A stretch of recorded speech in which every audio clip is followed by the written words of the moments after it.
The curious thing I find, and it's more to do with language and anything else, and it's driven, I guess, a little bit by you guys in the media, but also, I hear opposition coaches and opposition players before we play them, and they can't seem to differentiate between us and Rangers at all. It's almost like when you play the top two, this is what happens, and some of them even talk about it as if it's an excursion. You go through Glasgow and this is what you expect, and I don't get that, because if I referred to all the other teams apart from Rangers as the other 10, and that, when we play the other 10, this is what happens, I'm not paying respect to the fact that, Livingston are going to be a different challenge tomorrow to St Johnstone on the weekend.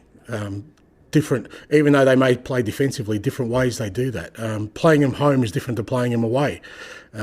So we kind of approach every game as if it's, it's like a jumps race in racing. You respect every hurdle. You don't, just because you're a few lengths in front, you don't sort of look around and not worry about the next one. So that's a bit I find sort of curious, because, as I said, if people are assuming that, if something works or doesn't work against Rangers, that's a reflection of how it's going to be. Well, we're totally different teams. We play differently. We have different types of players. They have different strengths. We have different strengths. We're different home and away.